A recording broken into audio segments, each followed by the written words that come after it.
But again, as football fans, life goes on. We must watch it. Yes. It's not the first time. It's actually the second back-to-back AFCON that Nigeria has failed to qualify. And about 14 in total. These things didn't used to happen. So it helps to put it in perspective for us that there's something fundamentally wrong with our football. Since 2013, when we won it in South Africa, we haven't made an appearance at the competition. And like I said, that never, ever used to happen. I grew up seeing the Super Eagles at every AFCON playing at least in the semi-finals. These days, we can't even qualify. Wow. Okay. Not good at all. You see where you finish silence. Yeah. I mean, just asking me.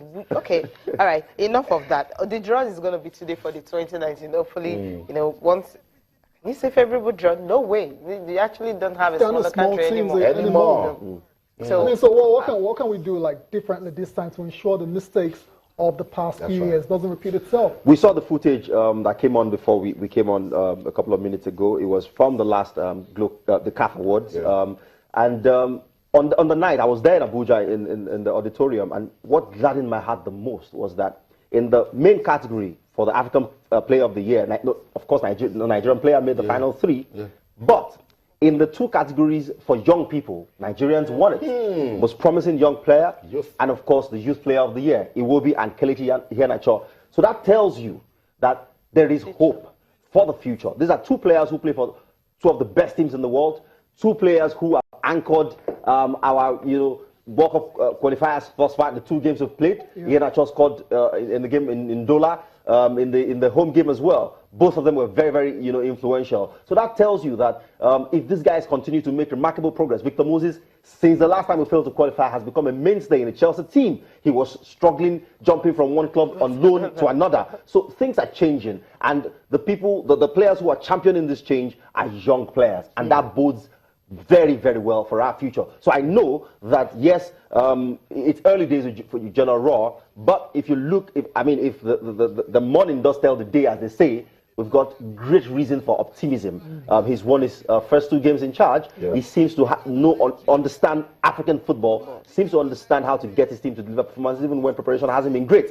So that fills me with optimism that it doesn't matter what group we get ourselves into, we will qualify for the next AFCON, provided the NFF do their bit. Okay, because I was going to come to that one. Obviously, you just painted a picture about how the future is bright. Yeah, administratively, they have to be spot on as well. Absolutely, they've got to be on top of their game, because time and again they have ruined the possibility for greatness for Nigerian football. In the past, there's no doubt in the fact that in terms of natural endowment, we're better than most in Africa. I mean, in the world, yes, we may struggle, but in Africa, I mean, it shouldn't require a lot from us to actually be, among the best. We did it effortlessly in the past. When our football administration or our football was in turmoil, we still went on to participate at competition. Even when Nigeria was in all manner of chaos in 1996, we went to the Atlanta Olympic Games and became the first African team ever to win gold. Exactly. So it's not the first time, but I mean, the NFF have got to complement the quality we've got on the pitch by ensuring that they get it right administratively. You couldn't have said that any better. Okay, that's the way it's going to be. Now move straight to Charity that's the way it is. That's the way it's going to be. Okay. We just don't have a choice. So much optimism. Come on. After that sauna of Nigeria not being there, we're like, okay, now there's a future, which is very bright. Charity Cup yesterday, 4-3. If I remember, beating Rangers. Come on, what's wrong with you guys?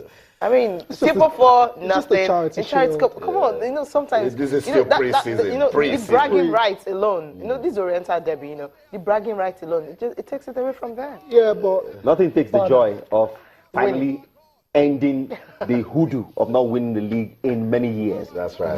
That one nobody can take away from them. I'm still glad. I'm still happy. I'm sure they're still beside themselves, really, basking in the euphoria of winning their first league title in a very long time. Okay, we'll go for a break now. When we come back, we'll be looking at the papers, and also Luis Suarez, someone who has made how many appearances and how many goals.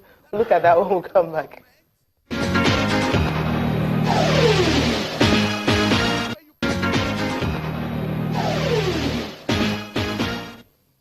We'll go to Suarez now. I mean, 100 goals in 120 games. When did he join Barcelona? Tayo? Yeah, well, I'll just pass it on to Bada because incredible starts here. Phenomenal. 120 goals, 120 games, 100 goals. Yeah, he's done a century in less than 150 games, in fact 120 to be precise. By far, in my own opinion, the most lethal striker in world football. Luis Suarez is a fighter, and when he gets good service, he knows how to finish. That's right. He demonstrated that at Liverpool while in England, couldn't get his hands on silverware, and then he moved over to complete, the triumvirate that MSN, right? that they've got going forward for them in Barcelona. And this is the reason why Barcelona have stayed competitive this season, because there isn't much going on right for the team other than that front three. Yes. And yesterday they came to the fore again, scored all 3 goals between themselves. Suarez, you really can't laud this guy's qualities enough. He's a fighter. He can finish. He can score headed goals. He can finish his right with his left. He can drop deep, get involved in play. Just about everything. I mean, there's a big debate out there as to if you had, if you were a manager of a top European club side and you had a choice to pick between Luis Suarez, Sergio Aguero, or the Chelsea striker Diego Costa, or throw in Robert Lewandowski, who would you pick? For me, it is Luis Suarez every day of the week and public holidays. Wow. But isn't that now a big shame with all of what Suarez is doing? Tayo, Cecilia, Bada, Cristiano Ronaldo and Messi keeps getting all the awards. Okay, they should get injured. It's not a shame. Those guys are just look at what this guy is out doing. of this world. The Suarez is phenomenal. Same with Neymar. He's got a point. I mean, Suarez had come in a different era. He probably would have won a couple, Ballon d'Ors by now. But it's the reality of the life of not just Suarez, but Gareth Bale, but Neymar. Who knows that for as long as these 2 guys are here and still playing, they'll be playing second fiddle. They'll be picking up the crumbs. Okay, so I think I get what Elson is suggesting. Perhaps it's a shame because it's such a good player and he deserves a lot more recognition. Absolutely. Just to back what Bada said earlier about choosing Suarez among the lots. Before we get to the start, it took Samuel Eto'o 157 games to score 100 goals for Barcelona. It took Lionel Messi 188 games. Suarez has done it in 120. Wow. Yeah. I mean, and he's not played for the strongest Barcelona team we've seen. The strongest Barcelona team had Xavi, Iniesta, and Busquets at their prime in midfield, endless supplies. He's come in an era where he's not exactly had everything served on the plate. He's had to pick up the ball. He's got to fight, drop deep, pick up the ball, go past a couple of markers, and score goals. He is a proven goal scorer. That much nobody can argue against. Luis Suarez, for as long as he stays fit, will continue to be one of the best footballers in the world. Let's take a look at the breakdown of his goals. La Liga 68, Copa del Rey 8, Champions League 17, Euro Super Cup 1, Spanish Super Cup 1, Club World Cup 5. You know what I thought did him last season?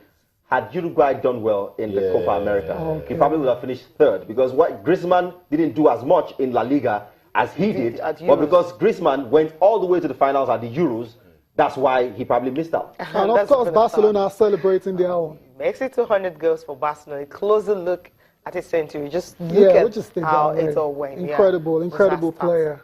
I mean, unfortunately, when there's... And he's happy for more. He's hoping for more to come. Yeah. Great work, happy for the win, turning the tables in the round, but happy for reaching the 100th goal and hoping for many more to come. It's going to get many more to come if he stays injury-free. He hardly gets injured. That's true. Quickly, let's do the EFL quickly. 1-0 for Southampton over Liverpool. You thought Liverpool should have lost by a bigger margin? Yes. Even late on in the game, a ball, I think, from Shane Long was cleared, on the goal line. Southampton will look at themselves and feel like they should have put more daylight between themselves and Liverpool. 1-0 from the first leg going into the second leg is a slender advantage. Liverpool, we know, can turn it around, quickly. But a 2-0, 3-0 advantage would have meant that they would have been, a shoe-in with a chance to maybe upset, Liverpool. But they can still do it. Puel has done it in the past, knows how to get under the skin of the big boys. They played really well on the counter yesterday, and I thought the pace of the guy who used to be at Norwich, Redmond, and Shane Long, really troubled, Liverpool. And so it's by no stretch of the imagination done and dusted. Done and dusted. That's it for the show. Thank you so much, Bada. Always a pleasure. For coming around. For having me. Appreciate it. Thank you for staying tuned. I'm Cecilia Amogbe. Enjoy the rest of your day. I'm Tayo Salah. Sad, we gotta go, but keep talking to us on Twitter, channels_sports, Facebook, channels iFans. But I'm Austin Okunak, and everything do remember, keep talking sport. Bye for now.